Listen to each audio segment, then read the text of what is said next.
6 women surrounded my teenage daughter in the middle of a farmer's market, screaming that she was going to hell because she wouldn't spend time with her cheating father's parents. My daughter was crying, terrified. And that was the moment I decided enough was enough. If my ex-in-laws wanted to play dirty, I was about to teach them a lesson they'd never forget. If you've ever had someone lie about you, try to destroy your reputation, or bully your kids, you know how painful it feels. So hit that like button, subscribe, and buckle up, because this is one of the most savage and satisfying revenge stories you'll ever hear. I'm 46 years old. I've got 2 beautiful daughters, 17 and 15. And let me tell you, life hasn't been easy these past few years. My ex-husband, he wasn't just unfaithful. He built a second life behind my back. While we were still married, he had an affair and had 2 sons with his mistress. My daughters were the ones who actually uncovered the affair. Imagine that, 2 teenage girls discovering their father had betrayed their mother and replaced them with a brand new family. It shattered them. It shattered all of us. And then, almost like some twisted soap opera, tragedy struck. My ex died suddenly in an accident. The mistress, she passed too, leaving the 2 boys orphaned. Now, my daughters and I were still healing, still processing layers of betrayal and grief. But my ex's parents, their grandparents, saw an opportunity. Instead of supporting my girls, they went to court to try and take custody away from me. And when that didn't work, they started pressuring me to take the orphaned boys into my home. No, absolutely not.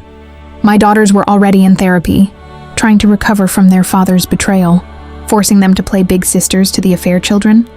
That would be emotional cruelty. But my in-laws didn't care. Conflict escalation. The market incident. It all came to a boiling point on my youngest's birthday. We were at this weekend farmer's market, one of those places filled with fresh bread, eggs, honey, chocolate, everything you can imagine. To make it special, I gave my daughter some money and let her buy whatever she wanted. After about an hour, I realized she hadn't come back. Just as I was reaching for my phone to call her, she called me, sobbing. Mom, some weird people cornered me. Please come." My heart dropped. I grabbed my oldest and sprinted across the market. And there, I saw it. 6 older women surrounding my crying daughter, their voices sharp, accusing, filled with venom. How dare you abandon your grandparents? You're supposed to be a good Christian girl. Why won't you love your baby brothers? They need you." They were tearing into her for refusing to bow down to my ex-in-laws. 6 grown women ganging up on a 15-year-old girl on her birthday. I lost it. I stepped in front of my daughter, told my oldest to take her sister's things to the car, and I ripped those women to shreds. I reminded them that no real Christian terrorizes children, that they should be ashamed for bullying a teenager. But instead of backing down, they doubled down. "You're worse than her. You should obey your ex-in-laws like a good Christian wife." Excuse me, a good Christian wife? My ex cheated, lied, fathered kids outside our marriage, and they expected me to bow and scrape? Eventually, the shouting got so loud that market security asked us all to leave. These vultures even followed me to my car, screeching until I finally slammed the doors shut and drove off. But I wasn't done. The lies spread online. That night, after I tucked my girls into bed, I reached out to a friend from my ex-in-law's church. What he told me?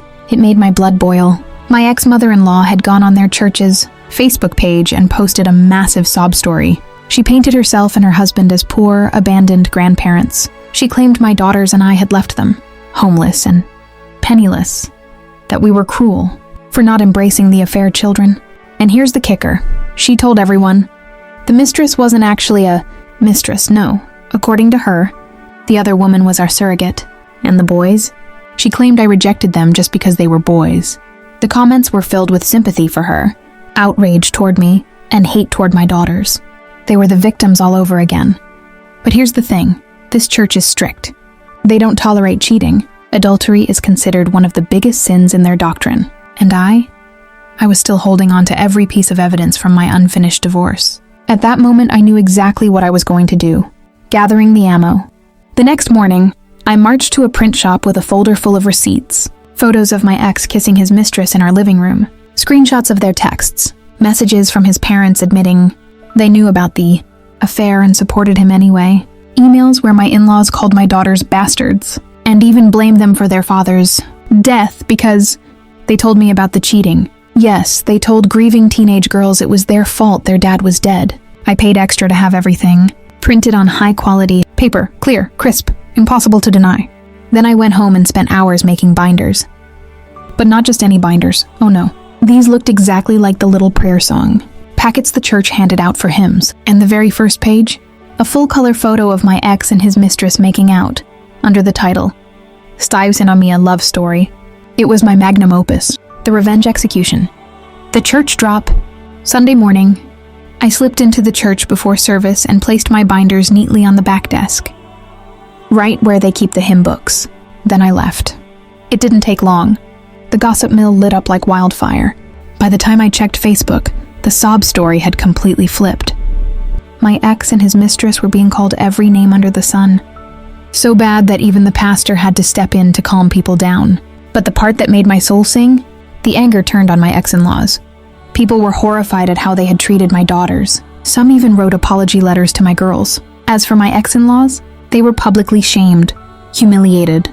They had no choice but to leave the very church they'd used as their weapon. My ex-mother-in-law posted on her personal page later, "No one cares about the elderly anymore. My son would have taken care of us." Yeah, right. With what money? I was the breadwinner. Without me, her great son couldn't even pay his own bills. And that was it. They tried to destroy my daughter's reputations. They tried to rewrite the story and make us villains. But in the end, the truth came out. Loudly, clearly, and in full color. Their friends turned their backs. Their church cast them out, and their reputation shattered forever. Meanwhile, my daughters got the one thing they desperately needed: validation. Proof that they weren't crazy, that they weren't to blame. And for me, the satisfaction of knowing that sometimes the best revenge is simply the truth. You know, they say lies travel faster than the truth. But here's the thing, the truth lasts longer. And in this case, it was carved into the minds of every single person in that church. Karma doesn't always wait for the afterlife. Sometimes it arrives in a 3-ring binder. If this story gave you chills, smash that like button and tell me in the comments, what's the most brutal way you've ever seen someone get exposed? And of course, subscribe for more of the coldest, most satisfying revenge stories on the internet.